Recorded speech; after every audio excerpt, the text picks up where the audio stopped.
I'm Greg Tepper. That's Greg Powers. And this is This Week in Cruton. Feeling. This Week in Recruiting. It's a double fist pump in Cruton. Greg Powers of Next Level Athlete. Follow him on Twitter at GPowerScout. Follow Next Level Athlete on Twitter at NextLevelD1. See his fine work at TexasFootball.com/recruiting. And of course, This Week in Recruiting is brought to you by our good chicken friends at Chicken Express. It tastes good. I can't do any better than that. Greg. Chicken Express. Chicken Express. It tastes good. Which is objectively true. Objectively true. It is absolutely true. That's truth in advertising. This Week in Recruiting with Greg Powers, the Next Level Athlete. A lot to get to in this week's recruiting notebook dump. We will start with our prospect on the rise, teased in the open, and stay tuned for more of this gentleman. But it's Fort Hightower wide receiver Caleb Douglas. This is a guy who has had a really nice week. He picked up 3 offers from Texas Tech, from Virginia Tech, and from Colorado State. He's already got a couple of offers, including in-state offers from Baylor, Houston, and Rice. Overall, yeah, good to be Caleb Douglas right now. Feels like people are starting to take notice of what this Fort Bend Hightower soon-to-be senior has been doing. Our interview with Caleb couldn't have lined up any better timing-wise because he's just been on a meteoric rise within the state ranks. He transitioned from quarterback to wide receiver, and I think the best way to probably describe his game on the field is smooth. I mean, he's a smooth route runner. He has a big frame at 6'3". He's long. He's able to work deep down the field and use his length to his advantage and make big plays. And one thing that I really liked as I, not only did research to do the interview for him and then also a little bit more to, as he continued to pick up offers this week to work his way up to the, the position of prospect on the rise is, he just seems to have the it factor on and off the field. He's a guy who gets it. He's really pleasant to talk to, super smart. I threw his offer from Rice here on the list. I don't think he's going to end up at Rice. He's got some heavy hitters coming after him, but he's academically sound as well, and I think that's really important. Has the endorsement from his coaches. His coaches down there really like him, says he's one of these guys who shows up to everything. Mm-hmm. So if you're a college who's listening to this broadcast and you haven't yet offered Caleb Douglas, there's not a better endorsement that he has the size, the speed, and all the intangibles that you look for away from the field to be a guy that should probably make your roster better. Yeah, most certainly. That's something to keep an eye on, and of course we will have more from Caleb Douglas coming up here at the back half of the show with Greg Powers' conversation with that young man coming up here. Let's now move on to our commit of the week. Our commit of the week, we're going to the DFW Metroplex to talk about 2022 Dallas Skyline running back Qualon Farrar. Did I say that right? Farrar? Yep. Okay, good. I want to make sure. He has committed to North Texas. Over offers. He had offers from Houston, from Mizzou, from Tennessee, from KU, from a bunch of different places. I'll say this. He's not the biggest running back that's ever existed in the world. 5'8", 170 pounds.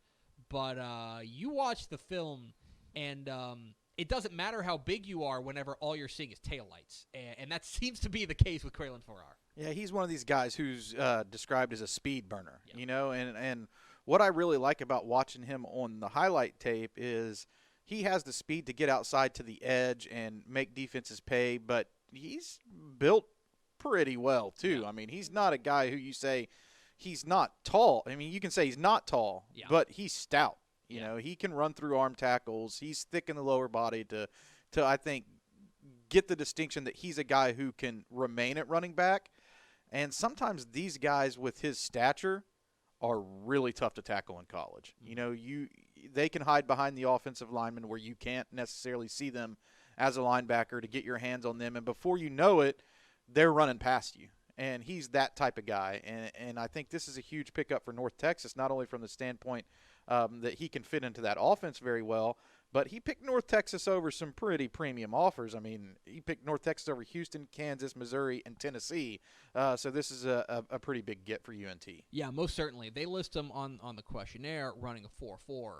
I would like to – I'm always hesitant whenever coaches say that a guy's that fast. But at the same time, this guy strikes me as one of those guys that if you were to laser time him, it would be a really good time. And then you go on the field, and he doesn't lose that step. He's got that game speed as well. Because there are guys, and now we're in NFL draft season. Everybody's paying attention to pro days and stuff like that. There are guys who you get them into, as some coaches usually call it, you get them playing underwear football, right? And they're burners. But then you put pads on them, and suddenly they lose a step. That's not the case with this guy. He seems like he's just as fast, with pads on. I believe it whenever Coach lists him at a 4.440. Our friend Guy Frazier had a great take on him. He wrote an article about him almost a year ago, and I had to pull a sentence from that article to put into the notebook today, and I'm going to read it. He is the definition of a spark plug, and the muscles in his legs act like pistons on a train as he accelerates. Love that quote. I can see that. Good job, guy. I can see that. So Qualon Farrar, the newest commit to the North Texas Mean Green. Pickle's going to get her number 4 Farrar jersey. Yeah. We're talking this week in recruiting with Greg Patterson, next level athlete, here on Texas Football Today. Get involved in the conversation, #TF Today. Let's move to our underclassmen of the week. Our underclassmen of the week, we're going to go west, and we're going to think small.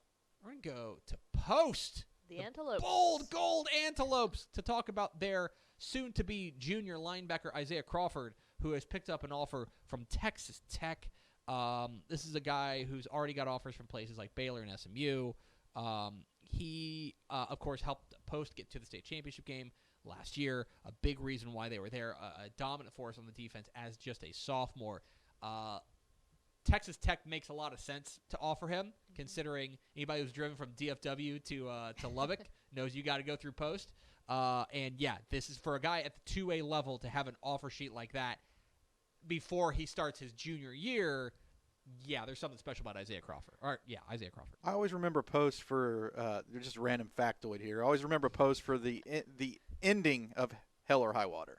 Yes, that's right. That isn't Post. Yeah. Oh, that's a great movie. So I'm gonna watch that. You say small when you said Post, but Isaiah Crawford's not small. 6'4", 210 pounds. He's a guy who dominates, at that level. And that's what you really want to see. When you pop on a tape for one of these guys playing at 2A and you say they're going to be playing at the Power 5 level in college, you want to see them absolutely crushing the competition. And he is like suplexing dudes out there on tape. I mean, he's doing things out there that really are eye-opening and awe-inspiring at times. He's bigger, faster, and stronger than almost everybody who he plays against, and that will be a little bit of a transition for him in college, but I think that he has all the tools that you're looking for at that hybrid defensive end outside linebacker position. I mean, he's still got 2 years of high school ball left. He may grow into just being called a D-end by the time it's all said and done, but right now he's one of those guys who you just can't say, oh, well, Isaiah, go put your hand on the ground and only play this. They want to use him all over the place, and he gets some touches on offense and is just one of those guys who I wouldn't be surprised if he could lead his team back to the state championship game again this year. And that game was a pretty good game. I mean, Shiner had some dudes too. Yeah. Post, of course, boasted before they go into the state championship game. I know they boasted the best defense in 2A and one of the best defenses in the state. And a big reason why is Isaiah Crawford. And when you're getting that kind of production from a guy who's just a sophomore, I mean, there's a lot of room to grow. But you're right. I think when you get to the 2A level, I kind of view it in the same way as sometimes I view it with the private school ranks, because private school ranks can be uneven. They're like the good teams are really, really good, but there's a big gap between the haves and the have-nots in the private school ranks. And so whenever somebody says this guy's really good at the private school ranks, I need to see him going out there and showing out. You know what I mean? I need to see him dominating. And you see that it's kind of a similar situation with places like a situation like at the 2A level with Isaiah Crawford at Post. I need to see him dominate. Okay, mission accomplished. I'm seeing him dominate. This is a guy that the Red Raiders need to get. He's in West Texas. This is just, if you have this player there, this is just one of those guys that you have to have. And I think he'll get some really good offers to consider, but he's one of those people that Texas Tech has to be all in on. Yes. And I was glad to see them offer. They actually made a significant offer wave in state this week, and he was one of those guys who was one of the recipients of that, one of those Texas Tech offers. But good to see them starting to mix it up and getting in with a lot more guys in state, which they do a really good job of recruiting in state anyway. They just haven't been as aggressive with their offer game lately. Tech's an interesting situation. We'll move on in just a moment, but Tech's an interesting situation because I think if you're at the University of Texas, if there is there are enough great prospects in the Austin area that you don't have to bat 1,000. You know what I mean? There's enough great ones. SMU's in DFW. There's enough great prospects in the DFW Metroplex. You don't have to bat 1,000. But I would say that with Tech and with Baylor in Waco, and then I would also say, places like, obviously a different situation, but places like UTEP, right? You are like with places like El Paso and Lubbock and Waco, if you got great players in your town, you probably need to bat close to 1,000 with these guys. This feels like an important prospect to prove that Tech has still got that drawing power. That this is a guy who's down the road, who theoretically, I don't know if he grew up in Post, but if he did, he probably grew up going to Tech games, right? This is the guy you need to haul in. And I think they could make a good case for him too. They've sent out. We did a story on Hot Take Tuesday, a week or so ago, 2 weeks back, about top defensive prospects going in the NFL draft. Well, 2 of those were linebackers who played at Tech. Yeah. So, I mean, they have an interesting case I think that they can make. We don't really necessarily look at Texas Tech as a defensive stalwart, but they do produce NFL talent on the defensive side of the ball, and I think that they can sit down in someone's living room and make that case and say, this is what we've done. You could be next. And I think that's a compelling case to make. And I think it's also one of those things, we always talk about it with East Texas and West Texas is the same way. People from those regions of the state typically enjoy staying there. Yeah, now, we see coaches, like obviously the college side of the East Texas thing is a little bit different, but coaches want to go back to East Texas. They'll take a lower job to go back to East Texas because they just love that portion of the state. It's a roots situation. Exactly. And so keep an eye on this one by Isaiah Crawford, the 2023 post offensive lineman offer, or offensive linebacker, outside linebacker, offensive linebacker, whatever. Outside linebacker. Defense. Sports. Picked up an offer from Greg. Tech.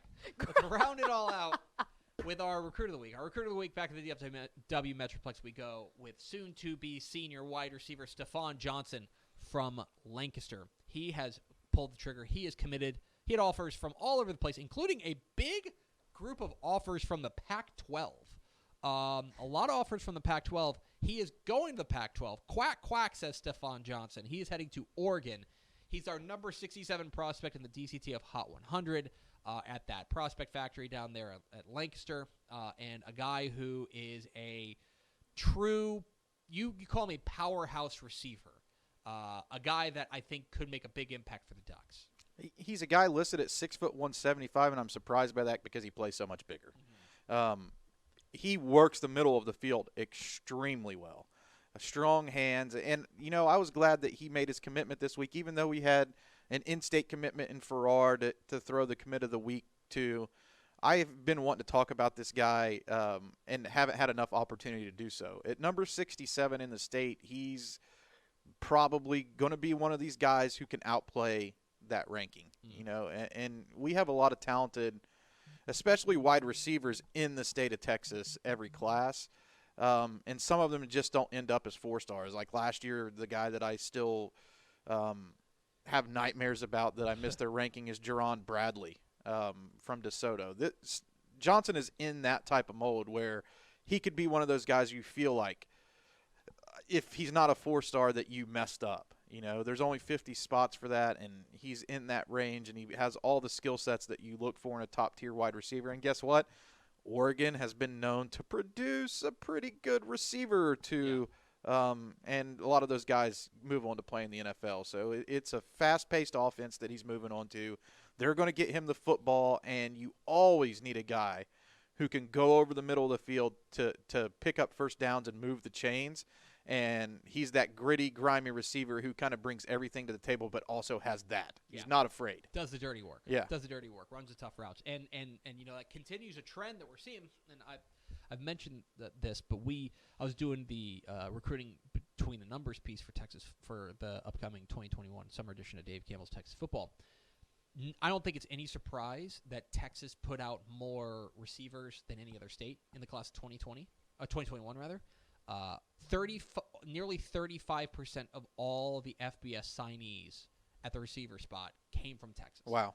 45 receivers signed FBS, letters of intent. Texas also led in quarterbacks. 40% of the quarterbacks came from Texas. 26 FBS. I mean, even by great quarterback class standards, 26 FBS signees at the quarterback spot is ridiculous. Texas also led the nation in tight ends, in safeties, in tackles, in all three places on the offensive line, guards, centers, and tackles, as well as they led at inside linebacker and at defensive end. Those are the places that Texas led. Florida led at athlete, cornerback, defensive tackle, and outside linebacker. Our friends in Australia led in punters. Yes. Shout out Pro Kick. Arizona led in long snappers, if you're interested in that. And then, this is one thing that I found interesting. One fullback signed in the class of 2021. And he was from... Let me guess. Wisconsin. No. Dang. You'll never guess it. It's honestly weird. I was blown away. Hawaii. No. You got to think even weirder. Alaska. You got to think even weirder. Oh, he's from He's Canada. from the District of Columbia. Okay? He's from D.C. I got to pull this up. I got to pull the database and figure out who signed him. But there was one. They know something that no one else knows. It was Maryland. Maryland signed a fullback from the District of Columbia. Was it DeMatha High School? Ooh, I would need to look that up. I don't know. But yes, there you go. There's your fun fact of the week. Nice. One fullback. I have yet to create a fullback profile. It's a dying breed, brother. It's a dying breed. But yeah, there you go. That'll be coming up in the 2021 summer edition of Dave Campbell's Texas Football. Also coming up in the 2021 summer edition of Dave Campbell's Texas Football, the fine work of Greg Powers, Next Level Athlete. Follow him on Twitter at GPowerScout. Follow Next Level Athlete at Next Level D1. See his fine work at TexasFootball.com/recruiting. And thanks again to our good chicken friends at Chicken Express. It tastes good. Greg.